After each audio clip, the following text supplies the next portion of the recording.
Hi friend, welcome to game of winning. आज के SmackDown के एपिसोड की शुरुआत बियांका ब्लेयर के रिटर्न से होती है। वो आके कहती हैं कि मैं आज आई हूँ अपने सेफ प्लेस पे, बट मैं 100% फिट नहीं हूँ, लेकिन मैं सब कुछ कर लूँगी यहाँ वापस आने के लिए। तभी यहाँ नाओमी की एंट्री होती है। नाओमी कहती है, फाइनली बियांका ब्लेयर, मैं बहुत खुश हूँ तुम्हें स्मैकडाउन पर वापस देख के। बियांका, बहुत टाइम हो चुका है। नाओमी बियांका से माफ़ी मांगती हैं। वो कहती हैं, मैं अपनी दोस्ती ठीक करना चाहती हूँ, जो कुछ हुआ उसे जाने दो। मैंने तुम्हें टेक्स्ट मैसेज करे, वॉइस मैसेजेस भेजे, लेकिन तुमने रिप्लाई नहीं करा। मैं आज तुम्हारे पेरेंट्स के घर गई, लेकिन वहाँ कोई नहीं था। मैंने देखा तुम्हारे फोटो एल्बम में, तुम बहुत खुश थी, इतना खुश तुम मेरे साथ टैग टीम में ही थी। बियांका ब्लेयर कहती है, हम दोस्त थे, लेकिन तुमने हमारा ट्रस्ट तोड़ा। मेरी फैमिली के आसपास आज के बाद दिख मत जाइयो। नाओमी कहती हैं कि बियांका, अच्छा नहीं होगा अगर तुम और तुम्हारी माँ दोनों व्हीलचेयर पर आ जाएं। बियांका ये सुन के भाई बहुत ज़्यादा भड़क जाती हैं। तभी यहाँ जेड कारगिल की एंट्री होती है। नाओमी और कारगिल एक दूसरे से बढ़ जाती हैं। हालांकि कारगिल नाओमी को मार के रिंग के बाहर कर देती हैं और हमें Nia Jax versus Naomi versus Cargill के बीच money in the bank qualify match दिखा। अच्छा मैच दिखा इन तीनों वुमेन्स के बीच में, और नाओमी इस मैच में क्वालिफाई होती हुई हमें दिखाई दी हैं। वो मनी इन द बैंक में अपना जगह बना चुकी हैं। अब हमें जेसी वर्सेस आर-ट्रुथ के बीच मैच दिखा। जेसी ने अच्छे से आर-ट्रुथ की खातिरदारी करी और एंड में मैच जीत लिया। अब मैच जीतने के बाद भी ये आर-ट्रुथ पर अटैक करते हैं, तभी जिम्मी ऊसो आके आर-ट्रुथ को सेव करते हैं। हालांकि जेसी जिम्मी को भी लपेट लेते हैं और फिर सोलो जेसी को अलग करते हैं।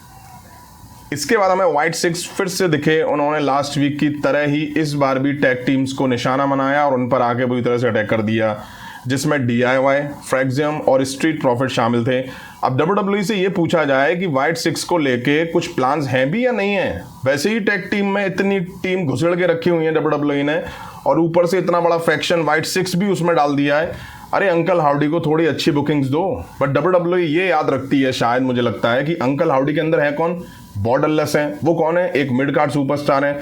तो शायद WWE इसीलिए बॉब डल्लस के साथ ऐसा कर रही है। और मुझे तो ये भी लग रहा है, मैं आज कह रहा हूं, कि आने वाले कुछ दिनों बाद व्हाइट सिक्स WWE से गायब हो जाएगी, जिस तरह से बुकिंग WWE दे रही है।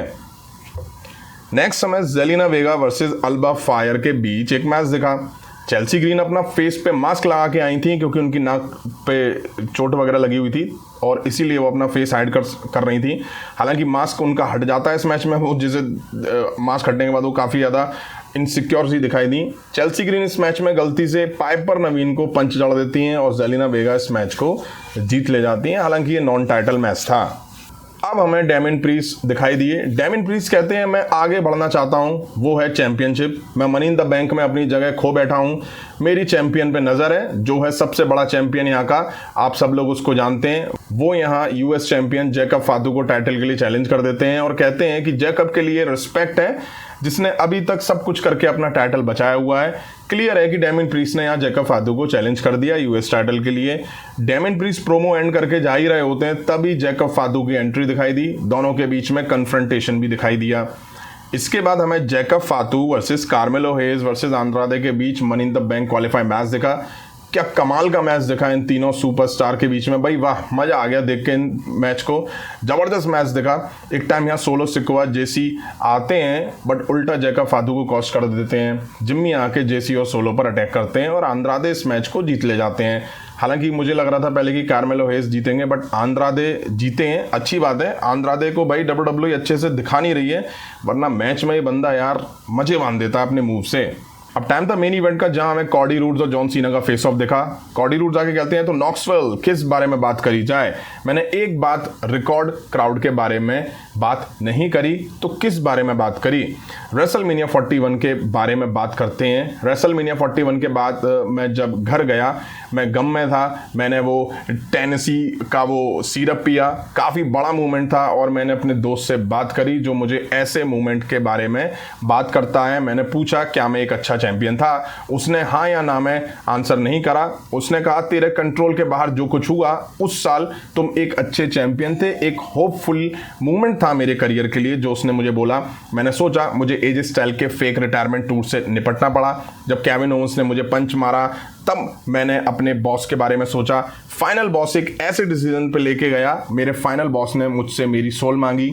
सबसे भयानक चीज़ थी कि 100% सही था कि वो ऑफर अभी भी स्टैंड करता है। और मैंने अपने एक हीरो और उसके रोल के मेंटर जॉन सीना के बारे में सोचा। मैं जॉन सीना के बारे में सोचा, उसने वही किया जिसकी बातें उसने की थी। उसके पास चॉइस थी, मैंने ऑफर नहीं लिया। मुझे नहीं लगता जॉन सीना रेसलिंग बर्बाद कर सकता है जब तक मैं यहाँ रहूँगा। जॉन सीना, अगर तू सुन रहा है चैंप, मैं तुझे एक बात बता दूं, मैं कभी भी तेरा सामना करने से पीछे नहीं हटूंगा। मुझे नहीं पता कितने दिन है तेरे पास, कब तक WWE में तू रहेगा, हमें छोड़ देगा, नहीं पता। आई एम सॉरी, ये मेरी पहली शाम है स्मैकडाउन में। मैंने कितना सोचा है आप लोगों के लिए, तुम्हारे पास, तुम्हारे बीच, तो क्यों ना एक सरप्राइज दिया जाए। ऐसा लग रहा है कि तुम्हें भूख लगी है और तुम्हें हीट करना है। वो काफ़ी बड़ा सरप्राइज है। वो आए तो जो मेरा पार्टनर है, और वो है यहाँ पे आपका वर्ल्ड हेवीवेट चैंपियन जे उसो। तभी भैया जे उसो की एंट्री होती है। अबे यार, लगातार इतनी लंबी एंट्री यार, 10 मिनट तक ईट ईट ईट चलता रहा भैया। मतलब 3 बार भैया हमें ईट ईट ईट दिखाई दिया। खैर फाइनली जॉन सीना की एंट्री होती है, तब ईट वाला म्यूजिक कट हुआ। जॉन सीना रिंग में आते हैं और कहते हैं, मुझे बहुत बुरा लग रहा है रेसलिंग के सबसे बड़े वानाबियों को देखकर, और तुम भी एक जॉन सीना वानाबी हो। तुम दोनों मेरे जैसे बनना चाहते हो। तुमने बीमार कर दिया है। तुम्हें मेरा फेम चाहिए, तुम्हें मेरा पैसा चाहिए। तुम डेस्परेट हो और निकम्मे हो। एक बंदा है WWE में जिसके पास हसल, लॉयल्टी, रिस्पेक्ट है, उसके पास फॉर्चून है। सरप्राइज है मेरा partner money in the bank के लिए, वो इधर आया है। तभी लोगन पॉल की एंट्री होती है। जॉन सीना कहते हैं, क्यों तुम लोगों को गुस्सा आ रहा है? लोगन पॉल WWE का कोई भी रेसलर से ज़्यादा अच्छा परफॉर्मर है। लोगन पॉल अपने ड्यूज को पे करने की ज़रूरत नहीं है, क्योंकि लोगन सैलरी दे रहा है तुम्हें। सब लोग तुम्हें देखने नहीं आए हैं, वो आए हैं जॉन सीना और लोगन पॉल को देखने। लोगन पॉल कहते हैं, आप क्यों रो रहे हो नॉक्सविल? देखो, मैं पानी पे चल भी लूँ ना तो भी तुम कोई ना कोई तरीका ढूंढ लोगे और कहोगे कि ये स्विमिंग नहीं कर सकता। सच्चाई तुम्हारे सामने हो, तुम बेवकूफ़ हो। ये एक मोमेंट है इतिहास में जो तुम विटनेस कर सकते हो। वो मोमेंट है जॉन सीना जब साथ में होगा लोगन पॉल के। और तुम जितने लोग भी यहाँ बैठे हो, ये जियोगे बट बेहुदा जिंदगी। लेकिन तुम ये कहोगे कि ये तुमने देखा और तुमने विटनेस करा। तुम लोगों को पता नहीं है तुम्हारे लिए क्या सही है, लेकिन ये परफेक्ट है। लोगन पॉल कहते हैं, मैं यहाँ चैंपियन के साथ खड़ा हूँ, एक WWE चैंपियन बनना चाहता था। मुझे सैटरडे नाइट मेन इवेंट में उस टाइटल को लेके घर जाना था। जे उसो, मुझे देख, तू काफ़ी लक्की है, तेरी किस्मत तेरे साथ थी। हाँ कॉडी, तुझे भी पता है कॉडी की ज़रूरत पड़ी, उसने इंटरफेयर करा। 2 चीटर एक दूसरे के बिना कुछ नहीं कर सकते। ये दोनों नेपो बेबी हैं। मैं अपने बलबूते पे यहाँ हूँ, जॉन सीना भी अपने बलबूते पर है। 5 साल पहले कोई नहीं सोच पाता कि लोगन WWE सुपरस्टार होगा। ये तो कभी नहीं सोचा होगा कि मैं टैग टीम करूंगा जॉन सीना के साथ। मुझे देखो, मैं सुपरस्टार नहीं हूं, मैं हूं द सुपरस्टार। तुम दोनों सोचते हो कि तुम्हारा हमारे खिलाफ मनी इन द बैंक में कोई चांस है, तो हमारा सामना करो। जे उसो कहते हैं, मनी इन द बैंक तक रुक जाते हैं। लोगन पॉल अटैक करना चाह रहे थे बट जॉन सीना जाना चाह रहे थे, बट लोगन झटके से जॉन सीना को रोकते हैं। तो जॉन सीना की खिसक जाती है, क्यों बे, क्या कर रहा है, उनके मन में यही आया होगा।